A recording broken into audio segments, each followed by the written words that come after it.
Hello, everyone, and welcome to another episode of the Wise Decision Maker Show, where we help you make the wisest and most profitable decisions. My name is Dr. Gleb Tsipursky. I'm the CEO of Disaster Avoidance Experts, the future of work consultancy that sponsors the Wise Decision Maker Show. And today with me is Amir Ashkenazi, the CEO of Switchboard. We'll talk about Switchboard later, but I want to start by asking you, Amir, what are the biggest challenges for people collaborating in remote settings? Tell me a little bit about your perspective on that. Yeah, this is a fantastic questions. We were all thrown into remote work about what, 2.5, 3 years ago. Mhm. And we had to manage with the set of tools that we had at the time, mostly video Mhm. conferencing. And I think what made it very difficult is that we've lost some of the things that were obvious for us in the office environment. So, for example, in the office environment, the focus is on content. We immediately Yeah. throw on a video conference when the focus is on faces. We like interacting with people side by side, and instead, what we got in video conference is one person pitching to all others. We're Mhm. used to work simultaneously on multiple tools, and video conferencing is limiting us to one tool at a time. We're regular to an environment, a space, a place Mhm. where things are, staying the way you left them. They're permanent. Yeah. And what we got is a very ephemeral experience where every meeting starts with zero and ends with zero. And I think all of this together got us very stressed. We've lost the Mm. spontaneous communication. And it felt very differently. So luckily for us, it saved the economy during the pandemic. But now it's Sure. time to think and develop the new generation of collaboration tools. Now, a lot of leaders want teams to get back into the office because they feel exactly the problems that you described. They feel that that's a real serious challenge, and they feel, well, we need to get back into the office so that we can collaborate together. But that's creating a lot of pushback where workers clearly like working from home. We have surveys indicating that over 85% of people would choose working from home if they're Yep. given the option of doing so. And so they're clearly people are voting with their feet and they're leaving jobs that don't offer remote work options that are the traditional in-office jobs. So what does that say about people's desire to collaborate? Are they clearly they feel comfortable collaborating in video conference software compared to collaborating within in-office environments? What do you think of that? So let's start with the end. Remote is an opportunity to solve many of the problems that we have. Remote is better personally. This is why Mhm. people prefer flexibility. But remote is also a better way to build a company. Switchboard is Mm. my sixth company. I started 5 companies before Switchboard.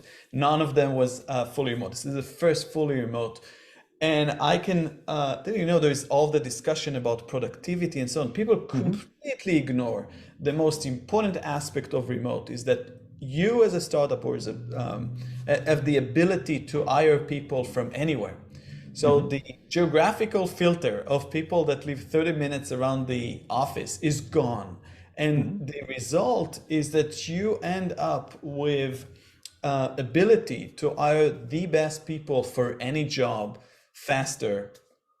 Um, so this is why the comparison is not as simple of, oh, is people working harder when they're in the office and so on.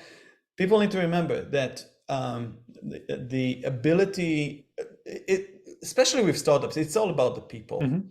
And the ability to hire better people, more talented, more skillful is really transformational Mm. for the team. And I see it in Switchboard. It's the best team I've ever had. So do you think that there's a difference between startups, which can really focus on talent, and large companies, which are more hierarchical, bureaucratic, maybe they're focused more on systems and processes? Um, I see it's easier for me to speak about startup because I run a Mm. startup and I see the advantages every day. Not even going to the bigger, if you think like world advantages of like solving infrastructure problem and cost of living and big problems Mhm. cities and countries struggle with. So when it comes to large companies by definition work remote. They have multiple offices. They need Sure. to enable collaboration at a different level. So I think when you actually look at this, 100% of the companies need to learn how to collaborate remotely, Mhm. whether they work remote, hybrid, or in multiple offices. Yeah, it makes sense. I mean, I've helped 21 companies transition to hybrid and remote work. A number of them are in the Fortune 500 range, and they definitely have already before the pandemic have distributed teams, what and then right now we're calling remote work, that had to collaborate with each other. So they didn't have as much disruption as many others because their teams were distributed anyway during the pandemic. Yeah. They just worked from their homes, but they already never saw their colleagues who were in India or in Singapore or something like that, right? Yeah. Now, let's talk a little bit about your entrepreneurial journey. So, what you saw and what you learned. So, in your background, you said you ran 5 companies, none of them were fully remote. And Switchboard. So, tell me about that experience running those and then starting Switchboard, which is much more remote. Yeah. So um, Switchboard was started out of my frustration with guitar lessons, moving from in person to online. You know, in a Hmm. guitar lesson, you have a variety of tools. You have notes and a metronome, and going to video conference lesson with the face of the instructor, which is less helpful than the other tools Sure. that we need for the lesson. Um, and I wanted the ability to do things side by side with anyone, regardless Mhm. of location. So that is the dream that started Switchboard. Before that, I had a career as an entrepreneur in different fields, anywhere from e-commerce to video advertising to artificial intelligence. Started one company that went public and 3 that were acquired by companies like eBay and AOL. Hmm. And so you started Switchboard. Tell me a little bit about how Switchboard addresses some of the challenges that we described in collaboration that Zoom doesn't. Yeah. So first of all, if you think about Zoom or video conferencing in general, we call them collaboration tools, but they're really just communication tools. They Mhm. allow us to see and hear each other. They allow us to maybe share a screen, but that's pretty much it. When we're actually trying to do something together, they fall short. And what we've built with Switchboard is a remote collaboration platform that makes it as good as in person. It Mm. lets people work side by side on any tool. They don't need to learn new tools. They don't need to force into viewing things only. They can put anything in the Switchboard canvas and it becomes immediately collaborative. So Mm. the advantages of this approach are many. So first of all, you feel immediately like you're in the same room. You work side by Mhm. side, just like you're in a physical office on any tool on website, and it's all interactive and collaborative. The second thing is that it makes meetings more engaging. So instead Mm. of the passive view only mode that you are usually in video conference, you're engaged, you're working, it's Mhm. interactive. And those rooms are permanent, meaning they stay the way you left them. It's just like a Mm. physical room. I have a room for every team I work with, every project I'm engaged in. Mm. And when I want to start the next leadership meeting, for example, I just have to click on the leadership room and all of the tools and documents that we need are there, and we could continue from exactly where we left last time. Mm. Another advantage is that it brings back the spontaneous communication. So you can Okay. see where the team is, you can see what rooms are active right now, Mhm. and you can connect with a click. So you don't need to schedule things in advance. And last but not least, it's a very secure environment because at the core, we run those applications in the cloud browsers. They isolate your local machine from malicious code. Mm. Okay. Now, I have a lot of clients who are right now trying to figure out hybrid meetings. And so having some people remote, having some people in the office, how does Switchboard play into that situation? Yeah, hybrid is the most difficult model. Yeah, it is. That's why We I know it asked. work in the office. Fully remote, we're figuring out too. Hybrid is difficult. And the reason is that it's you need to keep everybody on the same page, informed in exactly the same way. Mm-hmm. And what I like about Switchboard Rooms is that they keep the situation. They're the hub for collaboration. They have all of the information and the history of all the conversations. So regardless if you are in the meeting physically or participating from a remote location, you have the same access for information and decision making as anybody else. And I think leaders, a lot of it is about leadership and being intentional about how you manage the team. Um, so, and there are different challenges for remote and hybrid. We can discuss those separately.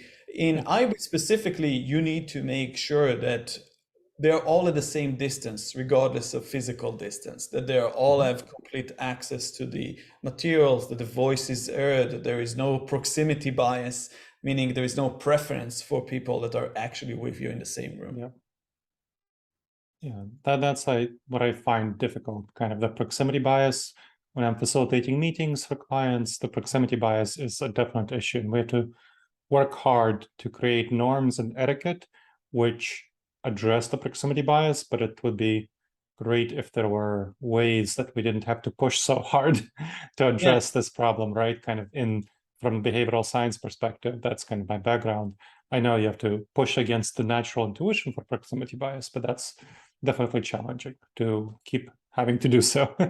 It is especially challenging when it comes to performance and evaluation, because leaders tend to prefer or evaluate based on what they see.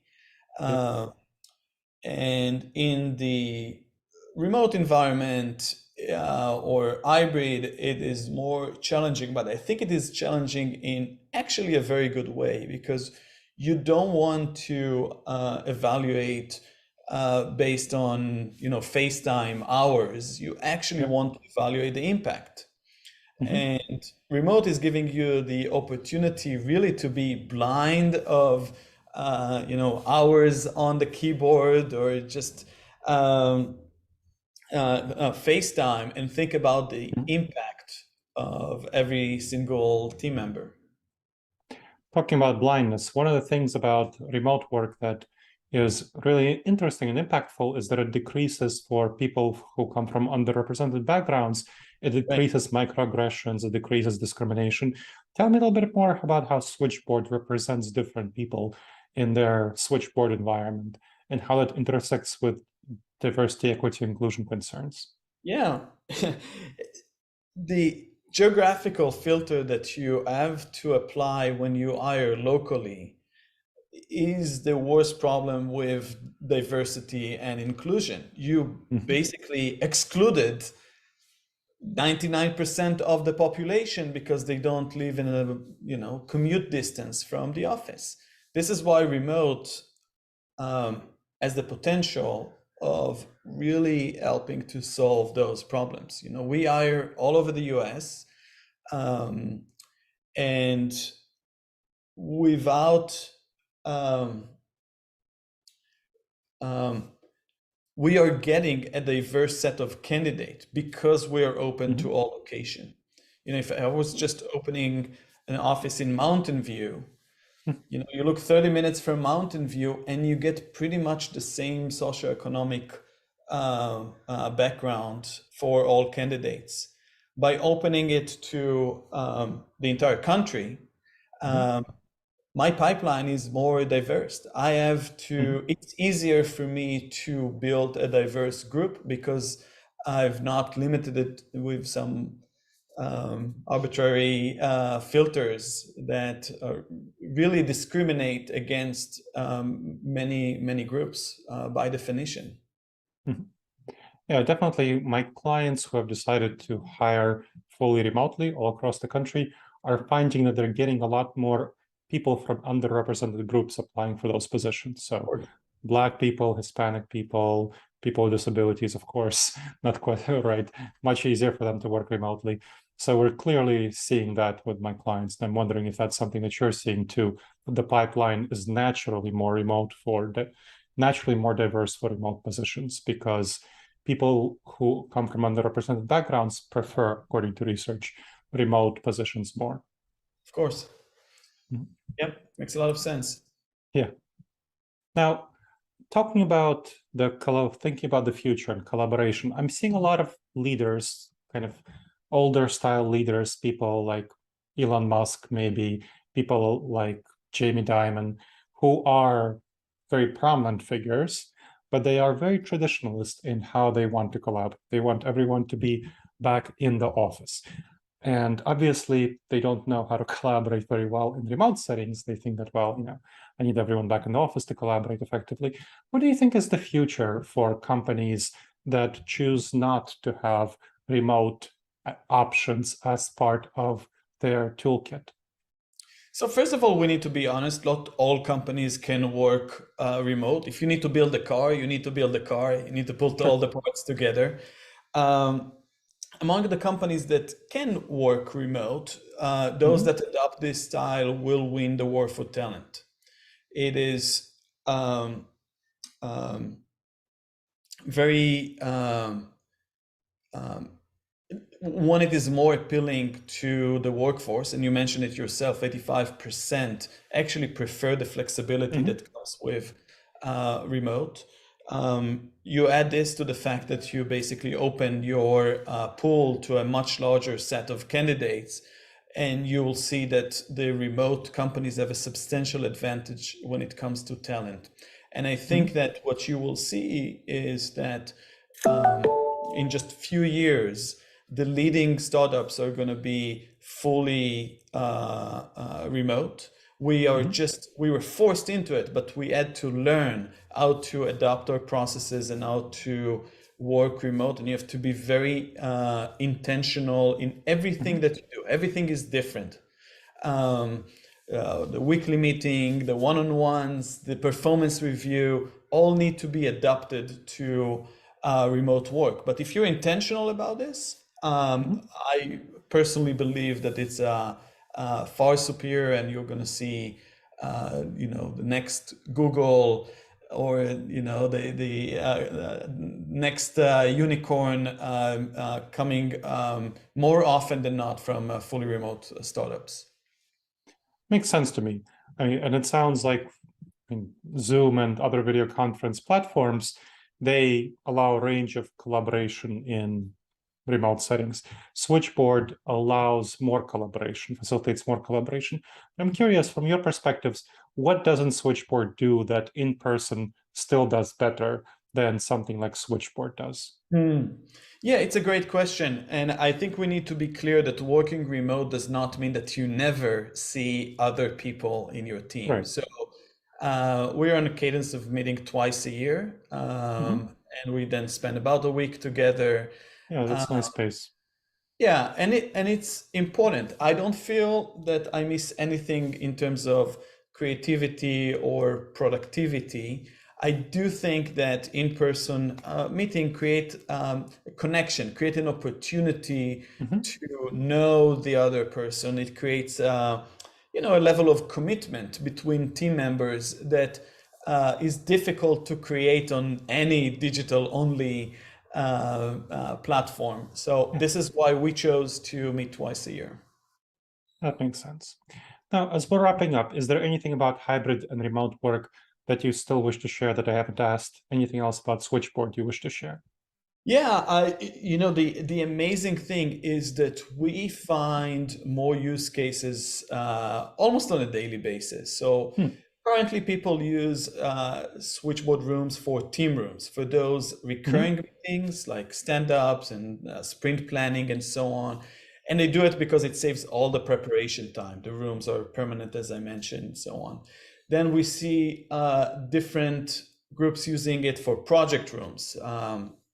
And that can be to update status or for incident response. We have DevOps team that the first line in the book is go to the Switchboard room because what they have there is all of the telemetry that they need to control the incident find the cause and solve the problem. So that brings speed and clarity to any project and so on.